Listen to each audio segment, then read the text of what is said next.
House of Ga est maintenant disponible sur Netflix. C'est un film qui nous permet de découvrir le personnage épique de Baṣọ̀run Gáà, un homme qui a marqué le Nigeria du XVIIIe siècle. C'est un personnage qui a vraiment existé dans la vraie vie. Il a occupé plusieurs postes.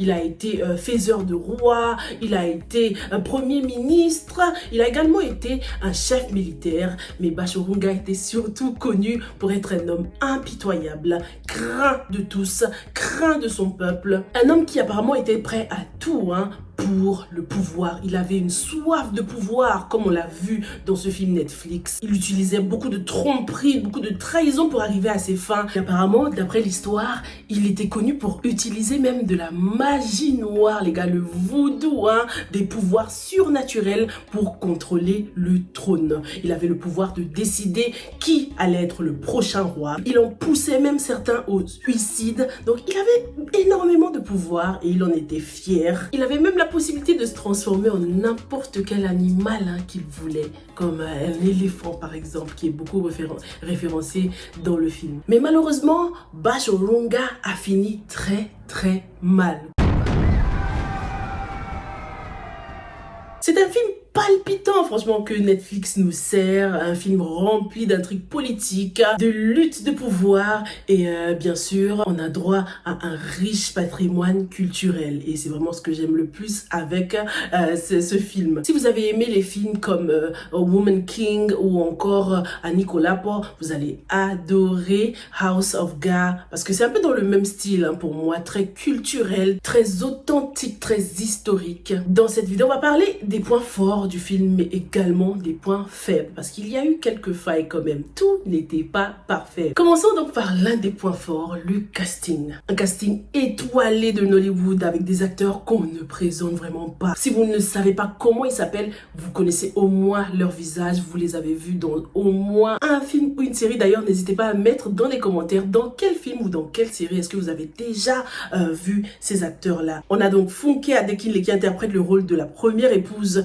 du Baṣọ̀run. On a Femi Branch, of course, qui interprète avec brio le rôle du Baṣọ̀run. On a Toyin Abraham, on a Mike Afolarin, on a Ibrahim Chatta, Dele Odule, Bimbo Manuel, Lateef Adedimeji, Femi Adebayo. Franchement, dès que j'ai vu l'affiche, j'ai vu les acteurs, ça m'a tout de suite donné envie. Tous les acteurs, sans exception, nous ont servi des prestations de qualité, vraiment exceptionnelles, les jeux d'acteurs. Surtout, comme je le disais, Femi Branch qui a relevé le défi avec brio. Il était magnifique dans ce rôle. Mon seul petit regret, c'est de ne pas avoir eu plus de Stan Zè. On le voit juste au début. Et je pensais le voir beaucoup plus dans le film parce que j'aime beaucoup cet acteur. En plus, il joue en ce moment dans la partie 2 de Oloture. Je ne m'attendais pas à ce que son rôle soit aussi court. La deuxième chose que j'ai aimé, le deuxième point fort de ce film de Baṣọ̀run Gáà, c'était les événements historiques qui étaient très éducatifs. Le film met en lumière une période importante dans l'histoire du Nigeria qui n'est pas forcément connu de beaucoup de gens. Personnellement, je ne connaissais pas. Donc naturellement, après avoir visionné le film, je suis allée m'instruire un peu. J'ai fait des recherches sur Baṣọ̀run Gáà. J'ai lu des histoires. Il y a déjà des films qui ont été faits sur ce personnage. J'en ai appris beaucoup sur cet homme tyrannique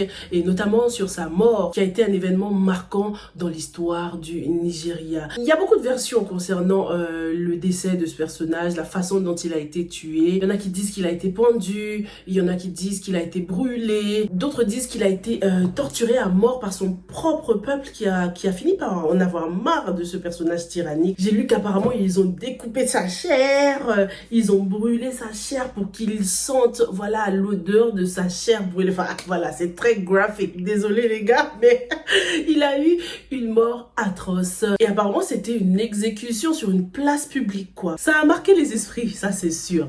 Ça a tellement marqué les esprits qu'il y a un dicton populaire qui est né en terre Yoruba par rapport à ça. C'est comme une mise en garde pour un avertissement pour les dirigeants tyranniques. Le dicton il dit, si vous êtes audacieux en faisant le mal, vous pouvez continuer.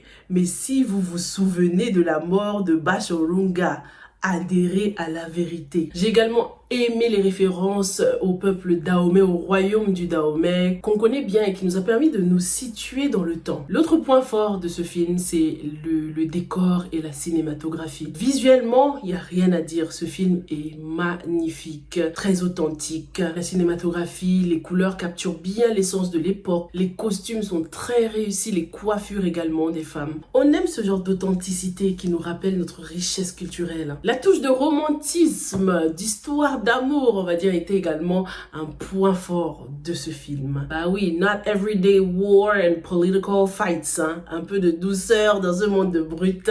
J'ai aimé l'histoire autour du fils de Bashorung avec la fille dont il était amoureux. J'ai aimé également la dualité qui a été créée avec le personnage de Bashorung. Cette complexité du personnage qui est vu aux yeux de tous comme un tyran, un homme méchant, cruel et qui, behind closed doors, entre quatre murs, peut éprouver des sentiments, peut pleurer malgré sa réputation de tyran, d'homme possessif, jaloux. Le mec n'hésitait pas à prendre pour épouse les femmes dont ses fils étaient déjà amoureux, quoi. Malgré, voilà, cette toute-puissance, Bashorung nous a surpris à bien des égards lorsqu'il sauve l'esclave des mains de ses épouses, par exemple, lorsqu'il se laisse du temps pour voilà, la conquérir, son corps et son cœur. Il aurait pu ne pas perdre de temps avec tout ça et obtenir ce qu'il voulait avec force, mais il s'est laissé quand même un peu séduire. On nous montre également cette faiblesse lorsqu'il pleure la mort de son fils, mais toujours entre quatre murs, hein. Il n'y a pas beaucoup de gens qui voient cet aspect de lui. Il veut toujours rester fort, même lorsqu'il perd l'usage de ses membres.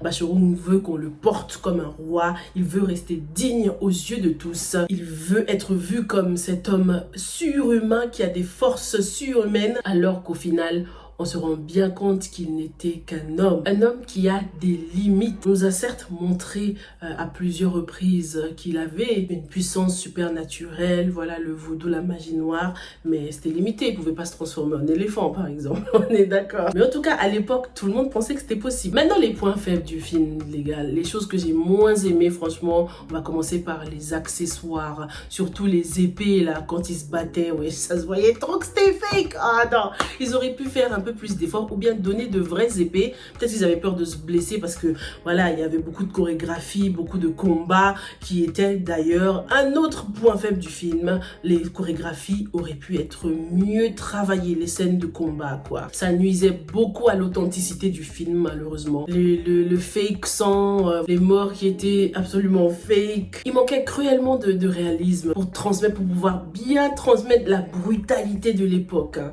à ce niveau-là quand même. Ils ont passé 40 minutes à montrer les faux seins de l'esclave. Là, ça se voyait trop que c'était fake. C'était des prothèses. Et pourtant, c'est pas pour comparer, mais dans Annie Colapole, le premier, il y a eu une scène où on voit la nudité de l'actrice principale et c'était tellement bien fait que tout le monde a cru que c'était ses vrais seins alors que pas du tout, quoi. Autre point faible ou chose que j'ai moins aimé du film, l'exécution publique de Bashorung. Dans le film, c'est presque une mort héroïque, hein, qu'il a eue. Il a même le temps de dire ses derniers mots. Il ne crie pas lorsqu'il meurt, hein. Il reste digne comme un héros.